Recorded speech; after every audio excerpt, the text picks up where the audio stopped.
औज़ुबिल्लाहि मिनश्शैतानिर्रजीम बिस्मिल्लाहिर्रहमानिर्रहीम। नाज़रीन, ये अल-शिफ़ा होम्योपैथिक सेंटर 111। आज जिस दवाई का हमने ज़िक्र करना है वो है बराइटा म्यूर। कल जो ज़िक्र किया था वो था बराइटा कार्ब। ये बराइटा म्यूर है। ये भी इंसानी ज़िंदगी में बहुत कारआमद दवाई है। ये अमूमन हराम मगज़ की सख्ती, फालज, दिमाग की सख्ती, फालज अमूमन बाएं तरफ, असाबी कमज़ोरी, लर्ज़ा, बिजली की मानद उसकी लहरें चलती हैं। ख़ास तौर पर बुढ़ापे में जो फालज होता है उसके लिए ये बराइटा म्यूर बड़ी कारआमद दवाई है। ये हराम मगज़ पे भी असरअंदाज होती है और फालज के लिए भी ये बड़ी कारआमद दवाई है। असाबी लर्ज़ा, रीढ़ में बिजली की लहरों की तरह लहरें, दर्दें, असाबी कमज़ोरी, लड़खड़ा कर चलना, खुद एतमादी का कमज़ोर होना,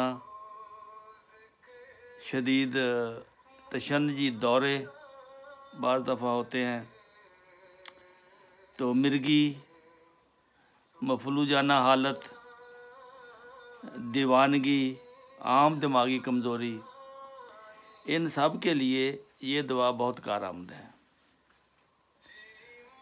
इसमें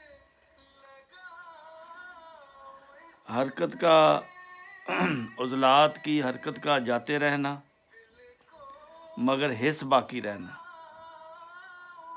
यानी हरकत नहीं कर सकता जिस्म लेकिन उसमें हिस्स है। अगर चुटकी काटो तो दर्द होगा। तो इस तरह इन्फ्लुएंज़ा और डिप्थीरिया के बाद फालज जो हो जाता है उसके लिए भी ये दवाई बड़ी कारआमद है। फिर जनाब अली दिल के कुआड़ों की सख्ती, शरियाने, रसौलियाँ, खून की नालियों का सिकुड़ना,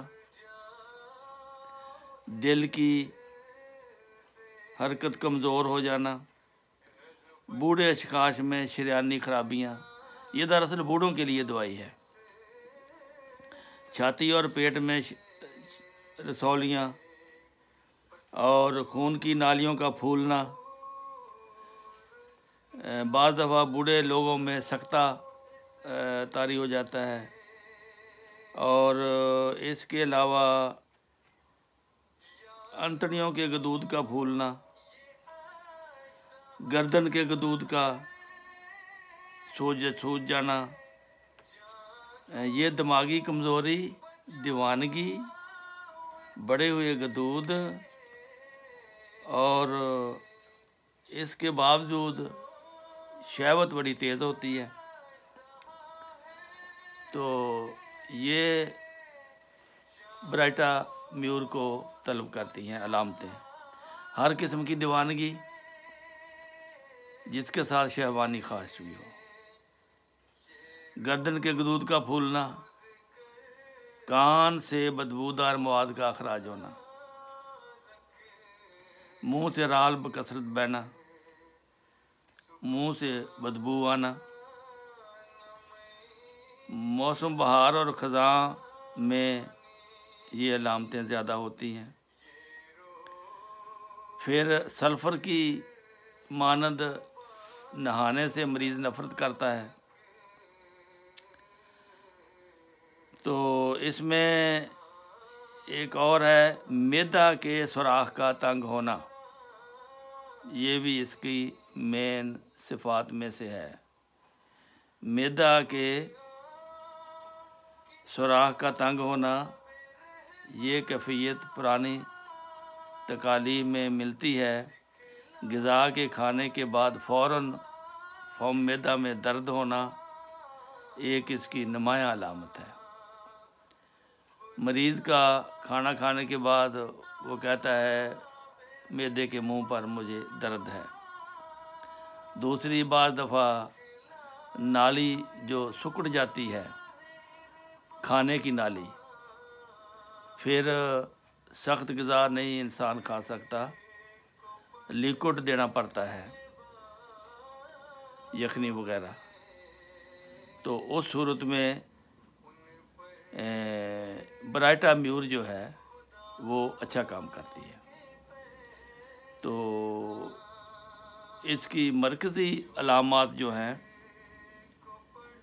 दौरान खून के निज़ाम और निज़ाम असाब की अलामात पाई जाए, तशन्नुज, शहवत की ज़्यादती।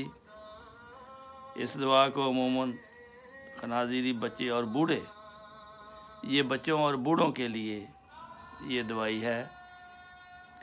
ज़्यादा उम्र के लोगों को जब फालज हो जाता है, ख़ुसूसन बाएं तरफ, और उनका दिमागी तवाज़ुन भी ठीक नहीं रहता और वो